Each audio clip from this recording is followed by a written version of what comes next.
Assalamualaikum warahmatullahi wabarakatuh. Nama saya Devriza, NRP 17 40 10 156, kelas 17 NJC. Saya akan mempresentasikan tentang tugas UAS saya, yaitu tentang saya memilih perbankan internasional, lembaga keuangan internasional. Menurut Kashmir, lembaga keuangan internasional didirikan untuk menangani masalah-masalah keuangan yang bersifat internasional, baik berupa bantuan pinjaman atau bantuan lainnya. Lembaga keuangan internasional adalah lembaga keuangan yang telah ditetapkan oleh dari suatu negara dengan merupakan subjek hukum internasional. International Monetary Fund. Dana Moneter Internasional atau International Monetary Fund adalah organisasi internasional yang bertanggung jawab dalam mengatur sistem finansial global dan menyediakan pinjaman kepada negara anggotanya untuk membantu masalah-masalah keseimbangan neraca keuangan masing-masing negara. Keanggotaan. Untuk menjadi anggota IMF, setelah memenuhi beberapa persyaratan, membayar deposit atau kuota. Kuota menentukan besarnya pemilihan usaha dalam pengambilan berbagai keputusan IMF. Tujuan dari pembentukan IMF merupakan pusat permanen dalam berbagai pertemuan untuk perundingan pencapaian kerjasama internasional di bidang keuangan moneter, membantu memperluas perdagangan internasional yang seimbang sehingga mampu memberikan manfaat kepada negara-negara dan anggotanya. Menggelirnya adanya exchange resistance yang dapat mengganggu perdagangan internasional. Yang selanjutnya, membantu negara anggota yang mengalami kesukaran dan pembayaran luar negeri melalui pemberian pinjaman. Terus, World Bank, International Bank, Resolution and Development atau yang lebih dikenal dengan EBRD, adalah sebuah organisasi yang berdiri dengan tujuan untuk melawan kemiskinan dengan cara memberikan bantuan kepada negara miskin sedangkan dalam keadaan ekonomi yang tidak stabil, dalam hal ini yaitu negara-negara yang sedang berkembang. Kemudian, ABD, Asian Development Bank, didirikan tanggal 19 Desember 1966. Lembaga keuangan yang mendorong pertumbuhan ekonomi dan kerjasama di kawasan Asia Timur jauh serta membantu memperlancar proses pembangunan ekonomi negara berkembang terutama anggotanya. Tujuan dan fungsi: menyokong investasi modal pemerintah maupun swasta di wilayah Asia untuk tujuan membangun manfaatkan sumber daya yang tidak untuk membiayai pembangunan wilayah Asia berupa berbagai proyek dan program pembangunan di wilayah Asia berupa berbagai proyek dan program regional yang berperan secara relatif terhadap pertumbuhan ekonomi. Kemudian, CGI, Consultative Group on Indonesia. CGI sebagai kelanjutan tujuan IGGI, yaitu membantu Indonesia yang sedang mengadakan pembangunan ekonomi agar Indonesia dapat berkembang sehingga menjadi negara yang maju. Untuk dapat melaksanakan tujuan tersebut, CGI setiap tahun mengadakan pertemuan atau sidang 2 kali yang membicarakan mengenai program pembangunan Indonesia dan koordinasi bantuan keuangan kepada anggota CGI, negara timur, Jepang, Prancis, Jerman, Amerika, Australia, Selandia Baru, Finlandia, Inggris, Swedia, Belgia, Korea, Denmark, dan Australia. Lembaga-lembaga internasional Bank Dunia adalah ADP, UNDP, WFP, UNFPA, WHO, FO, UNDO, ILO, INB, IFA, IED, dan UNICEF. IBD, Islamic Development Bank. Lembaga ini didirikan pada tanggal 20 Oktober 1975. Tujuan untuk membentuk IPD adalah menunjukkan pembangunan ekonomi dan sosial negara, anggota, dan masyarakat Islam baik secara individual maupun kolektif berdasarkan Islam. Kemudian, visi Islamic Development Bank terdapat dalam usaha percepatan pembangunan sosial ekonomi negara, anggota masyarakat muslim, negara bukan anggota, berdasarkan prinsip syariah. Yang dimaksud prinsip syariah antara lain menerapkan etika dan moral Islam, menjauhi hal-hal yang dilarang sahyunat. Terus, pembiayaan bukan pemberian kredit, pembiayaan bentuk barang, jasa sesuai keperluan. Sekian dari presentasi kelembagaan keuangan perbankan internasional. Kemudian saya akan melanjutkan yang kedua, yaitu definisi manajemen risiko.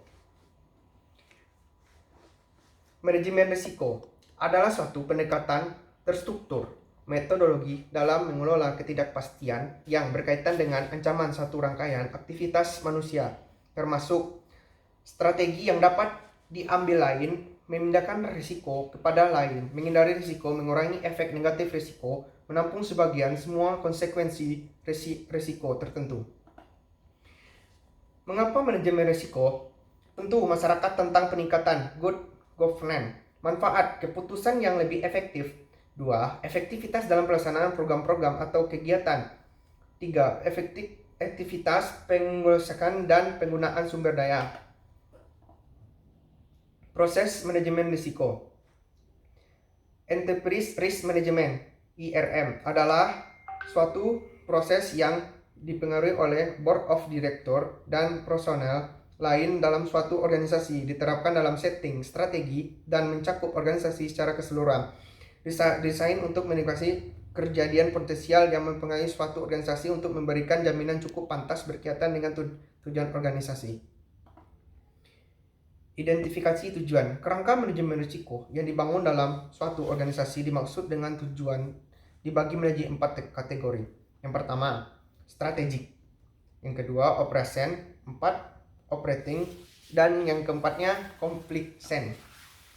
Komponen manajemen risiko terdiri dari 8 komponen saling berhubungan. Komponen ini diambil dengan cara bagaimana manajemen pelaksanaan organisasi yang distrategikan dengan proses manajemen.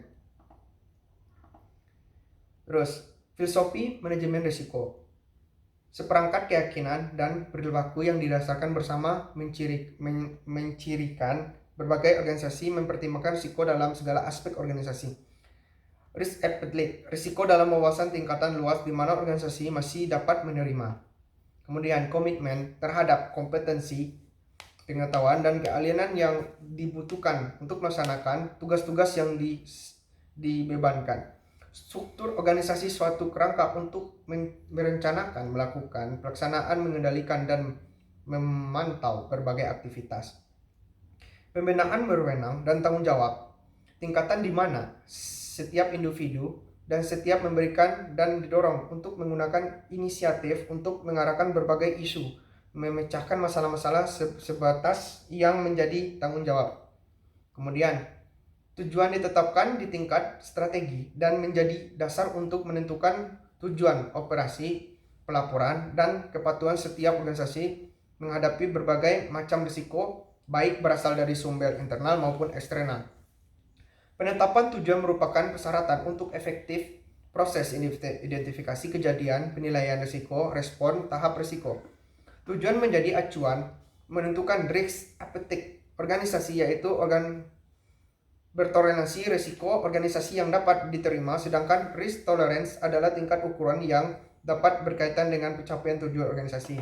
Kemudian, manajemen mengidentifikasikan kejadian berpotensi terjadi jika memang terjadi akan berpengaruhi entitas dengan menentukan apakah kejadian-kejadian tersebut merupakan peluang atau ancaman yang mempengaruhi capai tujuan. Kejadian-kejadian berdampak negatif merupakan risiko yang memungkinkan dapat menghambat organisasi mencapaikan tujuan. Kemudian, penilaian risiko memungkinkan suatu entitas mempertimbangkan luas kejadian-kejadian potensial memiliki pengaruh untuk pencapaian tujuan. Manajemen menilai kejadian dari 2 perspektif, yaitu dampak. Umumnya penilaian risiko menggunakan metode kuantitatif atau kualitatif atau kombinasi antara keduanya. Kemudian, setelah risiko dinilai, manajemen menentukan bagaimana risiko tersebut direspon. Berbagai model respon risiko diantaranya menghindari risiko, terus mengurangi, 3 memindahkan, terus mengendalikan, terus mengoptimalkan. Kegiatan pengendalian merupakan objek prosedur yang dapat membantu memastikan bahwa respon terdapat risiko yang dilakukan manajemen yang dilaksanakan. Berapa contoh kegiatan pengendalian itu? Pemimpin terhadap budget monitoring tindakan kompetitor.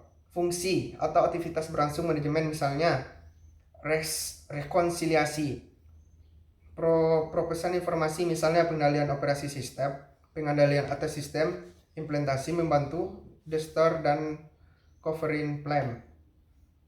Pengendalian fisik, misalnya pengetahuan fisik khas penanganan langsung. Menggunakan indikator kinerja, misalnya analisis tindakan tujuan menyimpan target untuk mengencamkan. Pemisahan tugas. Pemisahan wewenang tanggung jawab antara petugas yang menginterogasikan rekanan membayangkan catatan transaksi berkaitan. Kemudian, informasi harus cukup konsistennya dalam kebutuhan aktivitas untuk menilai merespon risiko tetap risk tolerance-nya. Pada akhirnya, informasi harus cukup berkualitas mengembalikan keputusan kualitas berhubungan dengan 1. Informasi harus sesuai dengan tingkat kerincian benar dan akurat. 2. Informasi tetap waktu sedia tiap saat dibutuhkan. 3. Informasi selalu baru mencerminkan informasi keuangan personal yang paling terkini. Proses manajemen risiko harus dimonitor, yaitu dinilai keberadaannya berfungsi efektif untuk setiap komponen yang di dalamnya terus menerus. Model yang digunakan melakukan monitoring adalah monitoring kegiatan secara terus menerus, penilaian terpisah terhadap kombinasi antara keduanya. Terus, ruang lingkup dan frekuensi penilaian terpisah tergantung terutama pada hasil penilaian risiko, aktivitas profesional monitoring yang terus menerus. Kelemahan atau kekurangan program manajemen risiko dilaporkan kepada atas dan permasalahan yang sangat serius harus dilaporkan kepada direksi dan komisaris. Sekian presentasi dari saya dan tugas UAS saya. Apabila ada kesalahan dan kesalahan kata, saya mohon maaf sebelumnya. Dan saya Dev Rizal, NRP 17401056 kelas MJC. Saya ucapkan terima kasih. Assalamualaikum warahmatullahi wabarakatuh.